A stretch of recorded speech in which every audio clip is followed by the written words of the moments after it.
संत श्री प्रेमानंद जी महाराज के प्रवचन से आप प्रभावित हैं क्या? बहुत ज्यादा। मेरे टॉप फीड्स में मोबाइल के अंदर उनका वीडियो चलता है। बहुत सी बातों से मैं उनके वास्ता भी रखता हूं, मुझे अच्छा लगता है। और बहुत सी बातें ऐसी हैं जो कि आम जन के लिए शायद हो सकता है व्यवहारिक ना हो, लेकिन एक संत के उद्देश्य से उनकी उपलब्धियां हैं।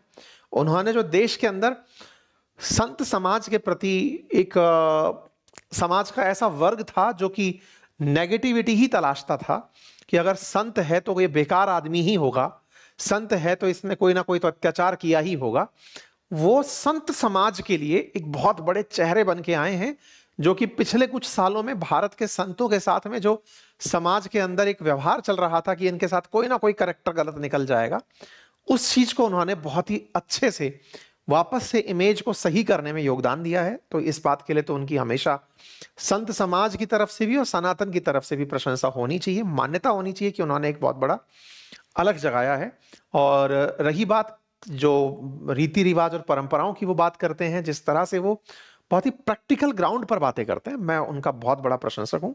और मैं मानता हूं कि आप अगर उनकी बातों को सुनते हैं तो आप निश्चित ही सनातन संस्कार जो होते हैं उनमें से बहुत से संस्कारों को आप वहां से रिसीव कर पाएंगे।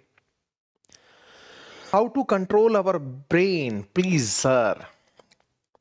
उदय सिंह जी, आज जो आप सवाल पूछ रहे हैं कि हमें अपना दिमाग कैसे कंट्रोल रखना चाहिए, मैं डेफिनेटली इस विषय पर आज का विमर्श आपके साथ चाहूंगा कि किया जाए, क्योंकि ये आप ही की नहीं, बहुत से लोगों की बहुत बड़ी परेशानी है। और दिमाग का चलना जितना ज्यादा जरूरी है, दिमाग का उतना सही दिशा में चलना जरूरी हो जाता है। और विशेष रूप से तब जब हमारा एक ही दिशा में ध्यान रहे, ये बड़ी आवश्यकता हो।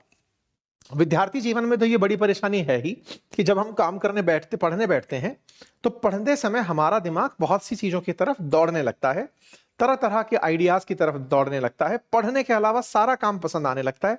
हमने अगर कोई फिल्म देखी है, अगर हम किसी दोस्त से मिले हैं, अगर हमारा कोई भी ऐसा काम जो हमको लगता है कि हमें नहीं करना था या कर दिया तो नहीं करना था, वो सब बातें पढ़ते समय दिमाग में आने लगती हैं। तो पहला तो दिमाग कंट्रोल करने से पूर्व ये जो इतनी सारी थॉट्स हैं जो पढ़ते समय ही आती हैं, अक्सर ये दो तरह के लोग बोलते हैं। अगर आप लोगों ने कभी मंदिर में पूजा पाठ की है तो आपको ये ध्यान होगा कि जब आप पूजा करने के लिए अत्यंत शांत बैठेंगे तो भी आपके दिमाग में ऐसी ही थॉट चलना शुरू होती हैं। जैसे आप किताब पढ़ने जब बैठते हैं तब थॉट्स आती हैं। किताब पढ़ने बैठेंगे तो भी आपके दिमाग में साइलेंस आपको बहुत सारी चीजों से अवगत कराएगा।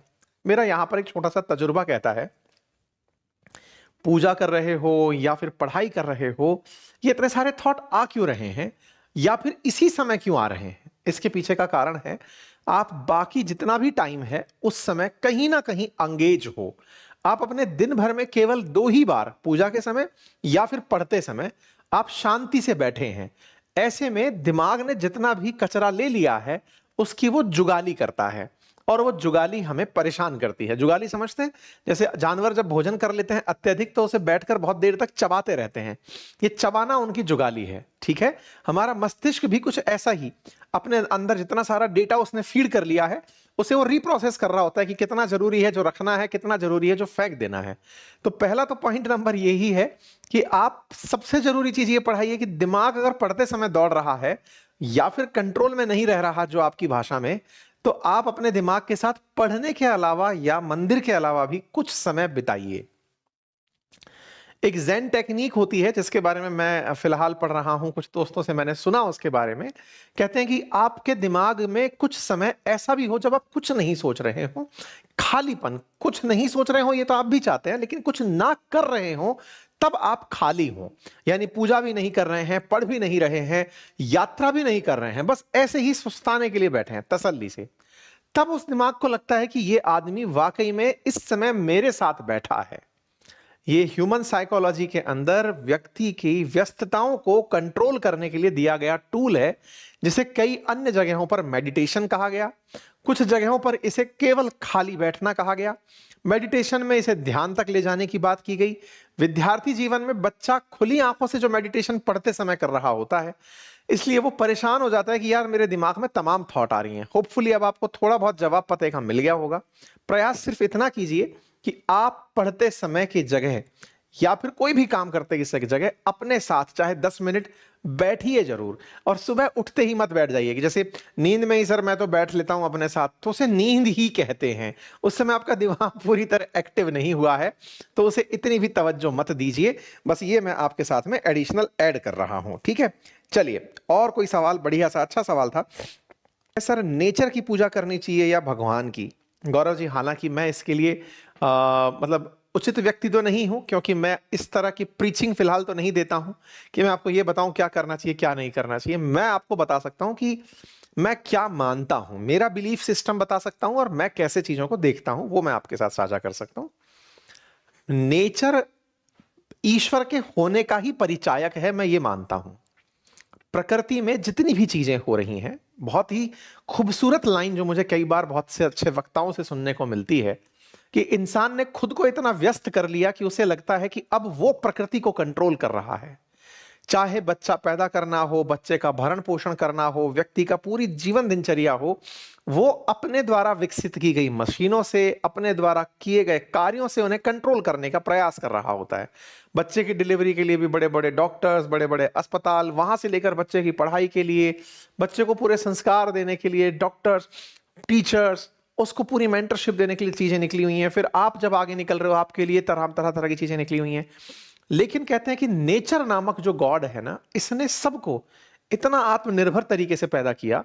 आज आप किसी भी इंसान रूपी जानवर को छोड़कर किसी और जानवर को अगर ध्यान से देखें, तो ना तो वहां पर किसी प्रकार के डॉक्टर्स हैं, ना वहां पर कोई क्लिनिक्स चल रहे हैं, अस्पताल चल रहे हैं। हाँ, इंसान ने जब पशु को डोमेस्टिक कर दिया, घरेलू बना दिया, तो उनके लिए उसको अस्पताल की भी जरूरत पड़ी। अदरवाइज टाइगर को कभी भी आपने अस्पताल में जाकर के खांसी जुकाम की बात करते नहीं सुना होगा, देखा भी नहीं होगा। हाँ, लेकिन भैंस को पेट दर्द के लिए आपने डॉक्टर के साथ में बातचीत में, यानी कि कंसल्टेशन में देखा होगा कि भैंस बीमार है साहब, डॉक्टर साहब दवाई दे दो, क्योंकि इंसान ने उसे अपनी तरह डोमेस्टिक एनिमल बना दिया। यानी प्रकृति खुद इस बात का परिचायक है कि ये जो सृष्टि निर्माता है, उसने इस पूरी प्रकृति को ही घर के रूप में बनाया है। अर्थात कोई तो ऐसी शक्ति है जो सबका पालन करना जानती है, एक ऐसी शक्ति जो सबका भरण पोषण जानती है। तो पहले तो प्रकृति ईश्वर के होने का परिचायक है, मैं ऐसा मानता हूं। लेकिन प्रकृति में किसकी पूजा करें, प्रकृति की पूजा किस तरह से हो, पूजा पद्धति में किसे माने, तो मैं जैसा मानता हूं, मैं बस केवल वो रखता हूं कि वो जो आपने ईश्वरीय रूप में स्वीकारा, जिन्हें मूर्ति के रूप में या अमूर्त रूप में, जिसको भी आपने स्वीकारा, जिसे आप इस बात के लिए ऑब्लाइज्ड होकर धन्यवाद बोलते हैं, उसे आप ईश्वर नाम दे देते हैं। अगर आप ऑब्लाइज्ड होकर के किसी मूर्ति को भगवान मानकर धन्यवाद बोल रहे हैं, तो आप उसके लिए ऑब्लाइज्ड हैं कि हे ईश्वर, तूने इतनी खूबसूरत प्रकृति बनाई जो सबका भरण पोषण कर रही है। हमारी सनातन प्रकृति में, हमारी धार्मिक परंपराओं में एक जो बहुत कॉमन चीज है वो ये कि हम हर चीज के लिए कृतार्थ होते हैं, ऑब्लाइज्ड होते हैं। हम ईश्वर के लिए भी बहुत ऑब्लाइज्ड रहते हैं कि हे ईश्वर, आपने मुझे मानव रूपी जन्म दिया, इसके लिए आपको सहृदय से धन्यवाद। तो जो आंसर देने के लिए हमने एक रूप चुना, वो मूर्त भी हो सकता है, अमूर्त भी हो सकता है, और इसी आधार पर मूर्त और अमूर्त प्रकार की परंपराएं चली आती हैं। ठीक है। अब सवाल था प्रकृति की पूजा करनी चाहिए कि ईश्वर की पूजा। आप अगर प्रकृति को धन्यवाद बोलना जानते हैं तो बढ़िया से हर पेड़ को आप धन्यवाद बोलिए, हर पशु को, आप हवा को, सूरज को, जिसको भी आप देखते हैं, क्योंकि अल्टीमेटली वो सब उसके परिचायक हैं। या फिर आपको लगता है जैसे पूरे भारत देश का अमेरिका में एक एम्बेसडर है, जैसे अमेरिका का भारत में एक राजदूत है, ऐसे आप भगवान को चुन लीजिए कि हे भगवान, आप इस प्रकृति के राजदूत हैं, रिप्रेजेंटेटिव हैं, क्योंकि आप ही ने ये सब बनाया है। मैं आपको पूज करके पूरी प्रकृति के लिए धन्यवाद देता हूं। दोनों अलग नहीं हैं, दोनों हैं एक ही, दोनों एक ही के विधान से बनी हुई चीजें हैं। मेरा ये बिलीफ सिस्टम है।